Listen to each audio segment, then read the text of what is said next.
Bien, la histórica y muy contundente y muy explícita declaración de la Fiscal General de la República, que a nuestro juicio viene a corroborar, a reiterar lo que hemos expresado, de que en Venezuela existe por parte del régimen de Nicolás Maduro una situación de autogolpe de Estado continuado, que persiste y que persevera y que seguramente perseverará y continuará en los próximos días. Ojalá rectificara. No tiene su punto de partida en esta declaración de la fiscal, ni a propósito de las sentencias, si sentencias puede llamarse, los pronunciamientos de la Sala Constitucional en las sentencias 155 y 156.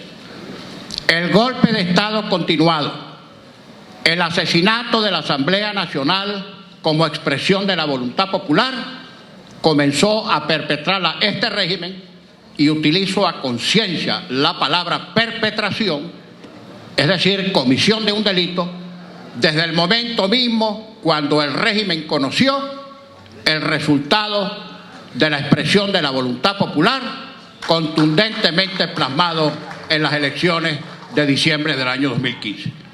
Allí comenzaron los movimientos preparatorios para hacer en la práctica nugatoria o inexistente el ejercicio de la voluntad popular. El 23 de diciembre, y tomemos cuenta de los hechos y de la fecha, porque son muy importantes a los efectos de la determinación del hecho del autogolpe de Estado continuado, el 23 de diciembre, la anterior Asamblea Nacional, ya sabemos presidida por quién, designó en un procedimiento inédito, violatorio de la Constitución, violatorio de la ley y de todas las normas y procedimientos, un conjunto de magistrados que se hicieron famosos con el cognomento de magistrados express.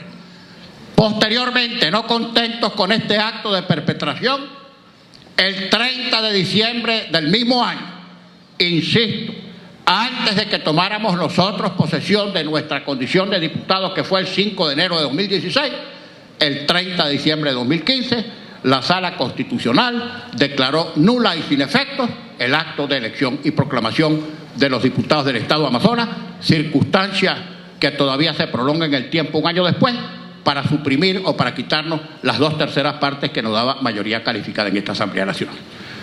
Nadie discuta entonces, y no centremos nuestra atención solamente en las malhadadas decisiones 155 y 156, producto de estos vergantes que ejercen en la Sala Constitucional. Digo vergantes y digo vergantas, que etimológicamente significan pícaros y ruines. Bien, más recientemente, y fíjense ustedes el mecanismo que ha urdido esta mafia judicial enquistada en el Tribunal Supremo y específicamente en su Sala Constitucional para perpetrar sus fechorías. Recientemente el diputado Héctor Rodríguez introdujo el 22 de marzo de 2017 un recurso de nulidad de la decisión que nosotros tomamos de que se aplicara la Carta Democrática Interamericana. Y lo primero que hacen estos vergantes para dejar en estado de indefensión total a la Asamblea Nacional es resolver, vaya usted a ver por qué criterio intestinal, que la decisión habría de resolverse como de mero derecho. Cuando una situación se resuelve como de mero derecho, significa que la persona con quien trae el recurso o la querella opera no tiene defensa alguna. O sea, deciden sin que tú puedas siquiera defenderte. Bueno, no me voy a detener en esta sentencia. Cierto entonces que decidieron como una cuestión de mero derecho para que no tuviéramos chance ni siquiera de controvertir la argumentación falsa, mentirosa y embustera que introdujo el diputado Héctor Rodríguez en su demanda.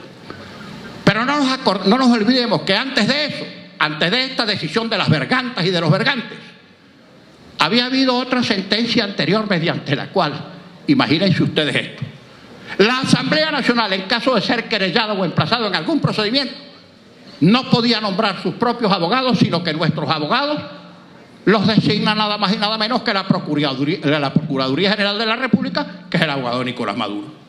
Imagínense que a cualquiera de ustedes lo demanden en cualquier juicio y el juez le diga: muy bien, usted está demandado, comparezca, dése por citado, venga a responder, pero usted no se puede defender a sí mismo, usted no puede nombrar a su abogado, sino que su abogado se lo va a nombrar a la parte demandante. Esta es una de las sentencias, una de las 52 sentencias que han producido en el tiempo las vergantes y los vergantes. Yo no me voy a detener, porque seguramente el debate dará para mucho y no dispongo de demasiado tiempo, referirme a que cuando la Asamblea Nacional o cualquier diputado o cualquier ciudadano pide la aplicación de la Carta Democrática Interamericana, lo que está pidiendo es que se aplique una ley supraconstitucional autorizada por Venezuela mediante tratado. Cuando tú pides la aplicación de una ley supraconstitucional, que esos son los tratados, no me voy a detener porque los tratados son leyes supraconstitucionales. Esta no es una doctrina inventada por nosotros. Eso se tiene que cumplir. Tú no estás pidiendo injerencia ni invasión de ninguna potencia extranjera, sino que estás pidiendo que en tu país se aplique una ley que tú has suscrito como país y que ruede y que corre y que forma parte del andamiaje jurídico de un organismo del que Venezuela forma parte. Eso no es injerencismo. No era injerencismo, por ejemplo, cuando ese gran entrépito que Hugo Chávez hasta violó el espacio aéreo de Honduras para defender al malentretenido aquel de Mel Zelaya que quería reelegirse en su país contra la Constitución.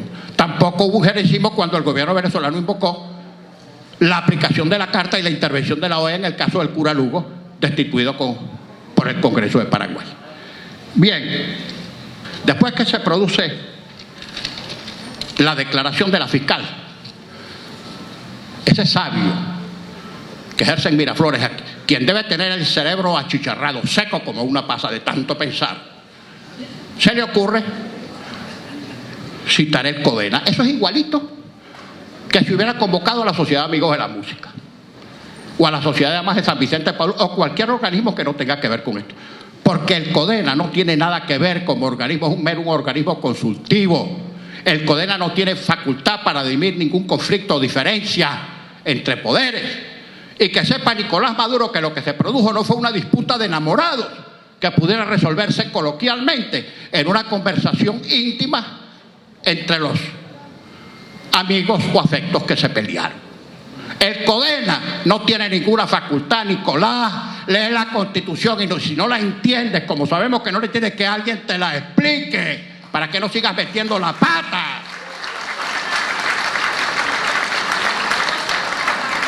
Luego tampoco, si es que se pensara que el conflicto lo puede dirimir el Tribunal Supremo de Justicia por la facultad que le está establecida en el numeral 9 del artículo 336, tampoco el tribunal puede dirimir la controversia, porque no puede dirimir la controversia quien forma parte de la controversia. Si hay una controversia entre la Fiscalía y el tribunal, no la puede resolver el tribunal. Y si hay una controversia entre el tribunal y esta Asamblea Nacional, tampoco la puede resolver el tribunal, porque el tribunal forma parte de la controversia. Después se producen las sentencias 156, 155 y 156. ¿Qué decían ese par de sentencias de las vergantas y de los vergantes? Nada más y nada menos que el tribunal asumía las facultades constitucionales de la Asamblea. ¡Imbéciles! Existe el principio universalmente aceptado de la indelegabilidad de las funciones del poder público, y no solo se atribuían esa competencia, sino que además señalaban que esas facultades las podía ejercer cualquier órgano que ellos designaran, por ejemplo la Dirección de Tránsito Terrestre. Perdónenme la caricatura, pero así es. Si tuvieron el arrojo, la insensatez, la imbecilidad de decir que ellos podían delegar las funciones del poder público, que a su vez ellos habían usurpado, quiere decir que la podían delegar en quien a ellos les diera la gana. En la otra sentencia también se cargan la inmunidad parlamentaria, a fuer de la cual ninguno de nosotros tiene inmunidad. Cuando se dan cuenta del escandalazo que se produjo, porque estos imbéciles parecen ser especialistas en autodestruirse, cuando ese par de sentencias se convirtieron en escándalo mundial, ellos creyeron que aplicando la operación tijera, otra vez como que si fuera una especie de repartición de botín entre los delincuentes que acaban de cometer un asalto, agarraron una tijera y mutilaron de las dos sentencias las partes que generaron escándalo. Y se acabó. Ellos creyeron que así se había resolvido adrede, estoy diciendo resolvido el asunto. dejaron intacta, que a esto le ha prestado poca atención la gente, dejaron intacta la parte en la que la Asamblea no se puede meter, que son los contratos de interés nacional, concesiones, dinero que firme el Poder Ejecutivo sin cumplir con el requisito de pasar por esta Asamblea Nacional cuando se trata de contratos de interés nacional, que son todos esos. Esa sí la dejaron intacta. Bueno, luego produjeron, digo, para enmendar esta torta, la sentencia 156, 150. Pero es que estos lerdos ni siquiera toman en consideración cosas que deberían conocer. Yo les voy a leer aquí el extracto de una sentencia que pronunció en su momento la presidenta del Tribunal de la Sala, la doctora Luis Estela Morales, donde deja sentado lo que es cierto, que es que la Sala Constitucional no puede revisar ni siquiera por principio de autotutela sus propias decisiones. Escuchen, vergantas y vergantos, sentencia 1202-47 del 11 de julio de 2003. Tratándose por tanto de una decisión de esta Sala Constitucional, a quien corresponde ejercer la atribución contenida en el artículo 336, numeral 10 de la Constitución de la República Bolivariana de Venezuela, la revisión sobre sus propios fallos significaría una vía de impugnación no consagrada constitucional y legalmente, lo cual violaría por lo demás el artículo 335 iusem, que se en concordancia con el artículo 266, numeral 1 del citado texto fundamental que prescribe la supremacía de la Sala respecto de la interpretación y aplicación última de las normas, etcétera, etcétera. Por lo tanto, vergantas y vergantes, la revisión de sentencias de esta Sala resulta improponible en virtud que entre la potestad de revisar sentencias que le ha sido atribuida constitucionalmente a esta Sala no se encuentra la posibilidad de revisar sus propias decisiones conforme al principio general recogido en el artículo 252 del Código de Procedimiento Civil como disposición de derecho procesal. Entonces las sentencias 156 y 157 no existen y están vigentes las sentencias número 154 y 155 que violan, cercenan, menoscaban y usurpan las funciones de la Asamblea Nacional. Sigue el golpe de Estado continuado. Pero aunque estas sentencias no existieran, existen otras 50, 51, ya perdí la cuenta, que nos declaran en desacato permanente, y lo dice, lo vuelve a decir el reciente comunicado del Tribunal Supremo de Justicia en junta directiva de hace unos días, cuando dice que nosotros estamos en desacato. ¿Qué quiere decir eso? Dictamos las 154 y las 155, las enmendamos aunque no podíamos, pero sentencias o no sentencias, la Asamblea Nacional sigue en desacato. Sigue el golpe de Estado, hermanas, hermanos. Pueblo de Venezuela, no sigamos viéndonos el ombligo. Estas vergantes y vergantos, con el respaldo del alto mando militar y de los organismos colectivos violentos que hacen presión desde adentro y desde afuera para asesinar esta Asamblea Nacional, han perpetrado el autogolpe de Estado continuado del que tenemos que zafarnos, protestando cívicamente, ejerciendo nuestras funciones constitucionales y no cediendo ante un gobierno que es al mismo tiempo fallido y forajido.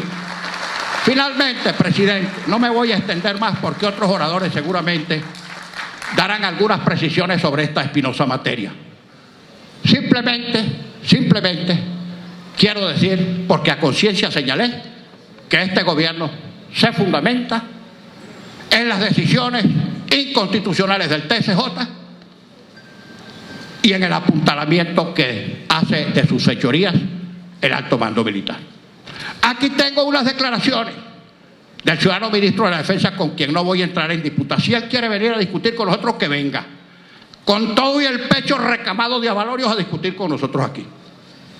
Y lo vamos a respetar, que él argumenta y nosotros argumentamos, si se atreve, porque hay alguna gente que es guapa a distancia.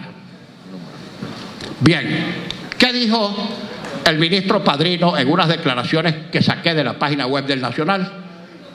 La FAM no le admite a nadie el incumplimiento de la Constitución, incluida la Asamblea Nacional. Señor ministro, ¿ha podido decir usted aquí que no le acepta al Ejecutivo ni al Tribunal la violación de la Constitución, porque ellos son los que la violan, nosotros no violamos la Constitución? Se equivocó de institución, señor ministro, pero si usted quiere venir, venga y aclaramos. Yo le repito lo que dijo nuestro presidente en una memorable intervención que yo repito mucho: que escoja la Fuerza Armada o su mando si ser los custodios de la Constitución o simplemente los guardaespaldas de Nicolás Maduro. Señor presidente, para concluir, consigno el proyecto de acuerdo que propone la Mesa de la Unidad para ser votado en el presente debate. Muchas gracias, colegas parlamentarios.